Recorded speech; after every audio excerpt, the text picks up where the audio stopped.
Every morning, Melanie strapped her limbs tightly to her wheelchair. She then secured the collar around her neck. Even with these precautions, the soldiers picking her up never relaxed for a moment. They carefully checked Melanie's restraints to ensure everything was secure before wheeling her out of her room. If any soldier got too close to Melanie, Sergeant Parks would sharply reprimand them. There were more than 20 children in the base, just like Melanie, each of whom had to be securely restrained before leaving their rooms. 2 armed soldiers escorted each child at all times. Only after confirming the children posed no immediate threat did their teacher enter the classroom.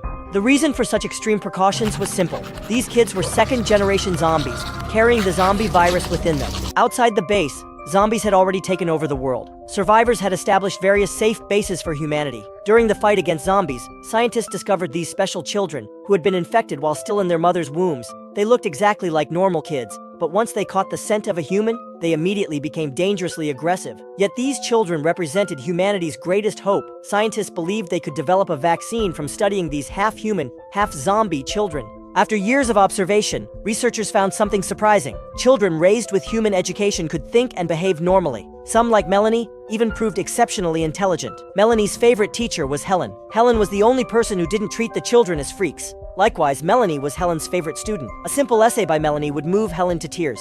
Because of this bond, Helen often overlooked Melanie's zombie nature. But whenever that happened, Sergeant Parks would remind her harshly through experiments. Without the protective blocker gel, just a small exposure of human skin could trigger the children's bloodthirsty instincts instantly. But Melanie was the exception. She managed to suppress her zombie instincts during these experiments. Then one day, Melanie realized something strange. It was past her usual wake-up time, yet no soldiers came to get her. She didn't understand why. Eventually, she heard soldiers outside again. This time, however, they took her somewhere she'd never been before. With growing anxiety, Melanie was shocked to find herself outside the base for the first time. Melanie, who had spent her entire life confined in the base, saw the outside world for the first time. Her eyes filled with anxiety and fear. The base was completely surrounded by countless zombies. More zombies continued pouring in without end. Soldiers desperately fired their guns, trying to hold them back. But it was clear the zombies would soon break through. Time was quickly running out. Soon, Melanie was taken to the lab. Compared to the other zombie children, Melanie was the most human-like. Dr. Caldwell decided to dissect Melanie, hoping her body held the key to developing a vaccine. To keep Melanie calm, Caldwell quickly injected her with a tranquilizer. Soon, Melanie felt herself drifting into unconsciousness. Then, Caldwell and her assistant carefully placed Melanie on the operating table, tightly securing her with straps. Just as the experiment was about to begin, Helen suddenly burst into the lab. She tried to stop Caldwell from carrying out the cruel procedure, but Caldwell mercilessly sprayed pepper spray directly into Helen's face. The burning sensation instantly disabled Helen. 2 soldiers quickly entered and dragged her away. Alarms suddenly blared throughout the base. Selkirk, however, didn't notice a zombie approaching from behind. Caldwell reacted quickly, grabbing a fire extinguisher and smashing it onto the zombie. Although Caldwell successfully fought off the attack, her hand was severely cut by the glass. Even worse, Selkirk, who had been bitten, started rapidly transforming into a zombie. She left Melanie alone on the operating table. Fortunately, Melanie carried the same virus within her, making the zombie uninterested in her. Melanie took advantage of this opportunity. She grabbed a scalpel, cut through her restraints. The moment Melanie stepped outside, she froze. The entire base had already been overrun by zombies. In the chaos, Melanie saw Helen. Seeing this enraged Melanie completely. She lunged at the soldier and began biting him furiously. Tasting blood for the first time made her feel intoxicated. She fainted. When Helen regained her senses, she quickly scooped Melanie into her arms. Helen closed her eyes in despair, awaiting death. Suddenly, an armored vehicle raced toward them. Helen jumped onto the vehicle, still clutching Melanie. They had narrowly escaped death.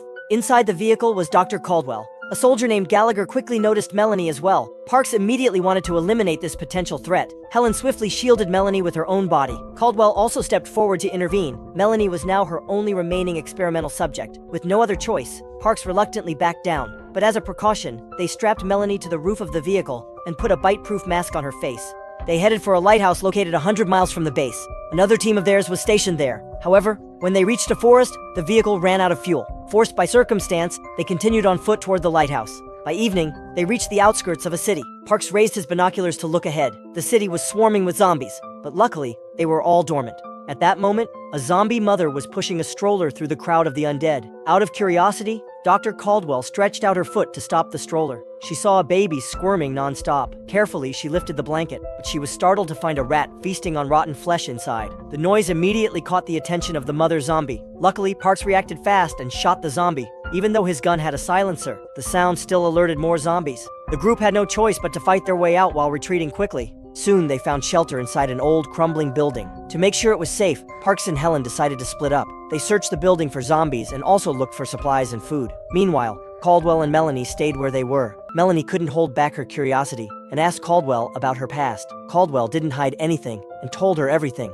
She explained that when the zombie virus first broke out, many pregnant women got infected, but their unborn babies kept growing. The fetuses devoured their mother's organs from the inside and crawled out of their bodies. Maybe because of their strong adaptability, these babies' brains somehow coexisted with the virus. As a result, they became immune and still kept their human thoughts and emotions. Caldwell said that once a vaccine was developed, they could finally defeat the virus. Then, all remaining survivors would be saved. Hearing this, Melanie fell silent, deep in thought. The next morning, they got ready to leave, but they found a huge crowd of zombies completely blocking their way. Trying to sneak through like yesterday was almost impossible. While everyone felt helpless, Melanie volunteered to lure the zombies away, but Caldwell strongly disagreed, because Melanie was her only test subject. If Melanie ran off, her research would be ruined. However, Parks looked into Melanie's sincere eyes. In the end, he decided to let her try. Before leaving, Helen thoughtfully helped Melanie change into fresh clothes. Then, Melanie walked straight into the zombie crowd. Because she also carried the virus in her body, the zombies had no interest in her. After Melanie walked out of the zombie crowd, she soon spotted a stray cat on the road. Her zombie instincts instantly kicked in. She chased after it and had a big feast.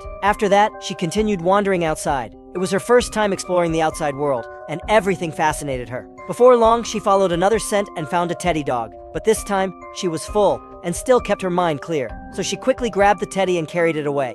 She brought it back to the zombie crowd and put it down. The smell of fresh meat woke the zombies at once. They immediately chased after the poor teddy. In the end, she successfully lured the zombies away from that area. From that moment on, Melanie earned everyone's trust. Whenever they explored new places, she went first. Only after she made sure it was safe, the others would follow. Soon, they arrived at another city, but strangely, there was not a single zombie in sight. When they reached the city center, they were completely shocked. A skyscraper, hundreds of feet tall, was fully covered with plants.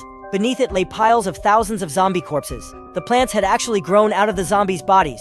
Caldwell immediately realized the virus had entered its second stage. It no longer just lived inside humans. Now it was actively spreading. Once the fruits on these plants ripened, the virus inside would be released into the air. At that point, anything that could breathe would be doomed.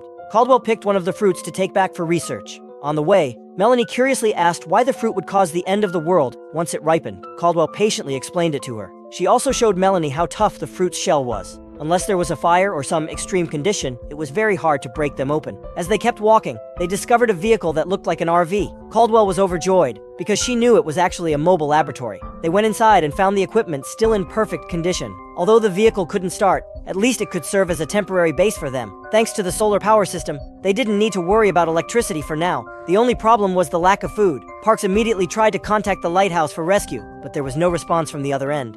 Left with no choice, Gallagher decided to go out and search for supplies. Meanwhile, Melanie started breathing heavily. Her body was reminding her that she needed to eat. To prevent her from losing control, Parks allowed her to go out and find food on her own. Soon, she caught a pigeon on a rooftop and devoured it hungrily. But Gallagher was not so lucky. Not only did he find nothing, but something had started following him. At the same time, Melanie sensed danger. Following the scent, she arrived at a house.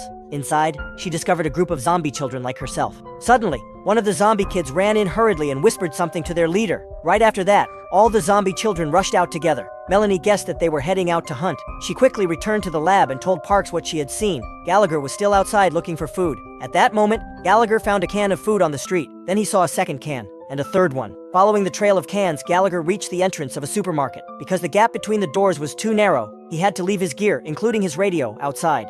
He had no idea he was walking right into a carefully set trap. Since his radio was outside, he missed Parks' urgent call. Inside, Gallagher found plenty of food, but as soon as he turned around, he saw a kid holding a huge rat. In the next second, more zombie children appeared before him. Before Gallagher could react, they all pounced on him and started biting him wildly. By the time Melanie and the others arrived, all they saw was a chewed-up corpse. Suddenly, Melanie realized something. She urged everyone to leave quickly, but as she peeked out from the supermarket, they were already surrounded by the zombie children. Parks instinctively raised his gun, but Melanie stopped him. She knew these kids just wanted to survive. She wanted to protect her own kind in her own way. Just then, a female zombie charged at her. Melanie knocked it down with a single punch. They fought like wild beasts, relying on instinct and intimidation. Melanie tried to scare them into backing off, but their leader, armed with a bat, rushed to attack. Melanie easily dodged every swing because she had received human combat training. With a quick move, she trapped the leader. Then she picked up the zombie's bat and struck the leader repeatedly until he died. The brutal scene completely shocked the other zombie children. They were terrified by what they saw. The others finally understood. Melanie was proving her strength to earn the respect of her wild kind. Without their leader, the zombie children scattered like loose sand. Melanie successfully led Parks and Helen out of danger. They safely returned to the lab, but found the door wide open. As soon as they entered, they saw Caldwell wearing a gas mask and pointing a gun. Before they could react, they were knocked out by gas. Caldwell had secretly released sleeping gas into the air. Her wound had become infected, and she knew she didn't have much time left. She had to dissect Melanie to create the vaccine, but when she turned around, she was shocked to see Melanie standing up. Because of her special zombie body, Melanie didn't need to breathe as much as humans. Realizing her plan was exposed, Caldwell tried to persuade Melanie emotionally. She said if they made the vaccine, Melanie would become a hero for all humanity, and Helen would never turn into a monster. Melanie hesitated for a moment, but then she thought of the zombie children outside. What had they done wrong? They only wanted to live too. Ever since she was born, no one had truly accepted them, except Helen. Humans only wanted to use them to eliminate zombies. This world already belonged to the dead. Why should they sacrifice themselves for humans? If humans treated their lives like nothing, then maybe zombies should rule this planet. Melanie told Caldwell to stay inside the lab. Then she walked out alone. Caldwell understood what Melanie was about to do, and immediately chased after her. But she didn't get far before being surrounded by the zombie children. She gave a helpless smile, accepting her fate. Meanwhile, Melanie reached the giant plant. Without hesitation,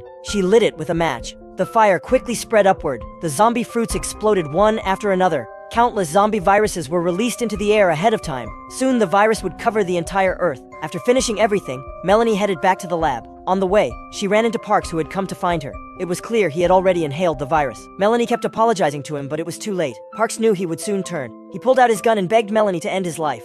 He didn't want to become a monster. In the end, Melanie tearfully agreed.